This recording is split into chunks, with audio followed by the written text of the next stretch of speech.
Football, sliced and diced with Sedgemoor FM and Somerset FA. Welcome to Sliced and Diced, where we're having open and honest conversations about local football. I'm Allan, Football Development Manager for Somerset FA, and this is Neil Fellows from Sedgemoor FM and Paul Coltman, who is a Somerset FA marketing consultant. So Rob, tell us a bit about your role, what it's all involved, what you do day to day. So, as I said, I'm the Football Development Manager, so I manage the football development team. Across the team, we cover all areas of grassroots football, really. So we have a women's and girls officer, we have an male participation officer, a disability officer, a referee officer, and a leagues and club officer. So we sort of support grassroots football at all levels. My own role is largely focused around facilities and helping improve facilities locally, whether that's grass pitches, U3G pitches, changing facilities, clubhouses, things like that. So quite wide reaching. Yeah, massive. Yeah, it can be. Yeah. Obviously, within that facilities role, there's a big push at the moment for the improvement of grass pitches across football in general. Yeah. Obviously, doing a lot of work with Football Foundation. Tell us a bit about what that entails, the work with Football Foundation, and obviously the Pitch Power programme. Yeah, I think just to give a little bit of back history there, one of the biggest reasons people still drop out of football is because of the facilities and grass pitch as well. We probably all played enough football to have gone to local parks where it's basically a bog, and what the FA are trying to do is move on from those days. So there's a large amount of funding aiming to effectively improve grassroots pitches. So whether it's your local park pitch or a pitch attached to a club that owns it themselves. So there's a big push now through the Grass Pitch Maintenance Fund to support clubs and sites to try and improve their pitches. It's a bit of a process, so the first thing you need to do is do a pitch power report. So you go around using the pitch power app, taking photos, submitting information around your current sort of maintenance levels and levels of funding, machinery, etc. Do soil samples, taking photos, submit that to the Grounds Maintenance Association, who will then write a report on your pitch, detailing what level they think the pitch is currently at, what work needs to be done, what they recommend doing, and timescales of when that work needs to be done.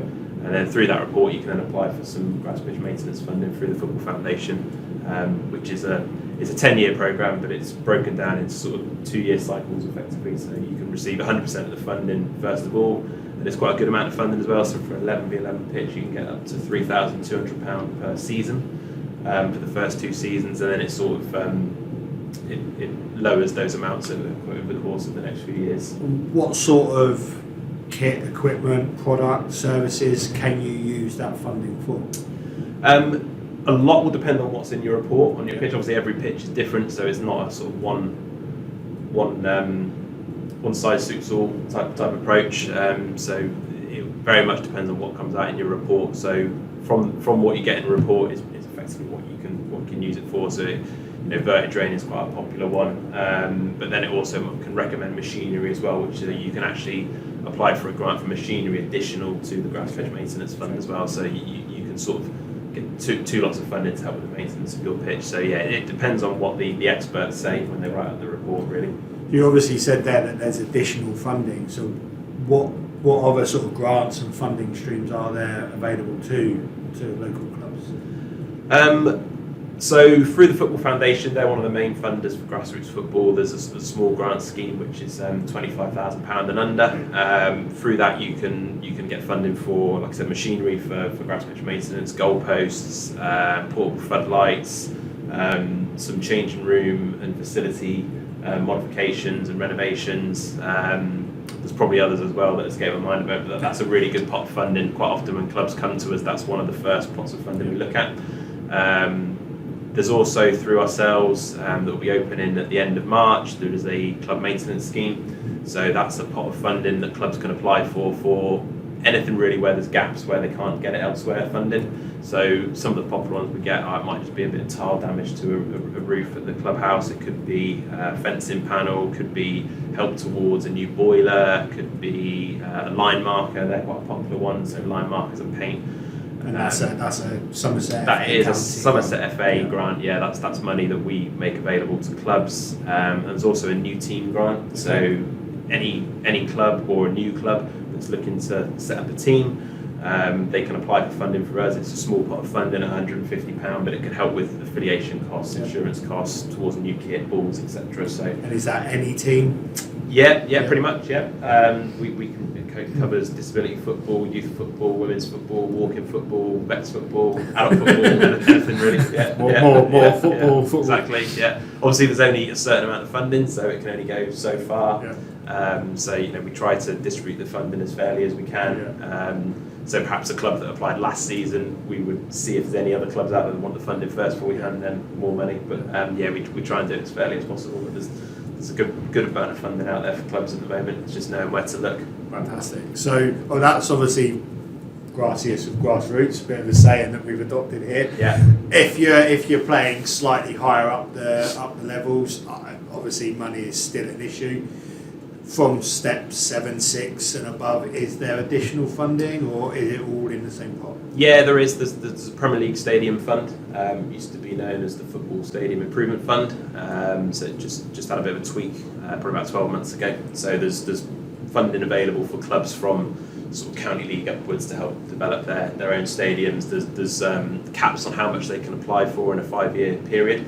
But there is that funding available, so we've had quite a few clubs in Somerset actually come into that pot of funding. Yeah. It can help with obviously your stadium, things like if you require turnstiles, stands, seating, dugouts at certain levels. The requirements that are needed to step absolutely. up in the range. Yeah, and obviously clubs that are getting promoted through the levels as well can use that funding to help them meet the requirements, like you said, of the next level up.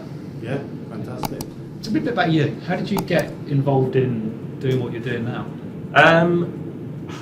I've always just had a love of football and sport. So when I was at school, that was my main interest. Probably at the expense of the academics a little bit, to be honest. I'd go along with that. Yeah. Studied it within sport and leisure, right through to degree level, and then obviously once I got that far, I just wanted to carry on working. So I just plugged away applying for jobs, and eventually got a break.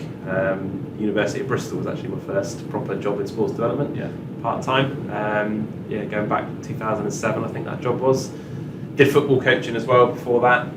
Just sort of worked my way through and applied for jobs here and there, and ended up at Somerset FA about 4 years ago. Amazing journey. Yeah, it's been good. Yeah, enjoyed it. Yeah, enjoy working in sport. I look forward to coming into work, which is good. Not a lot of people can say that, I don't think. So yeah, I enjoy what I do. Which do you get out much to see the pitches that you're actually working? Yeah, I do. Yeah, I was out yesterday doing a pitch inspection. We get out a bit and meet the clubs, leagues. Go to pitches. It's good. Obviously, since COVID, working patterns have changed a little bit, so we're not in the office every day of the week. We can work from home a bit as well now, and that actually helps with planning your diary and where you are and what you're doing. I've got a bit of control of where I am, which is really good. Things can come up within the week that perhaps I didn't know was going to happen on the Monday, but then by the Friday I'm out visiting a club because something's come up. We've had a few clubs unfortunately been affected by the freezing weather over the Christmas period and burst pipes and things like that. So emergency things come up where those clubs need supporting, and we try and get out and help them as best we can. Living the dream. No,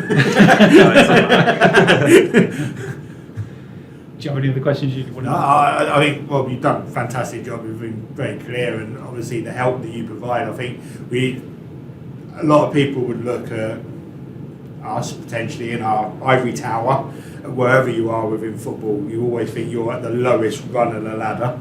But I think from a club's point of view, the experience and the help and the support and everything that you and your team offer, and we're going to talk to a few more members of your team.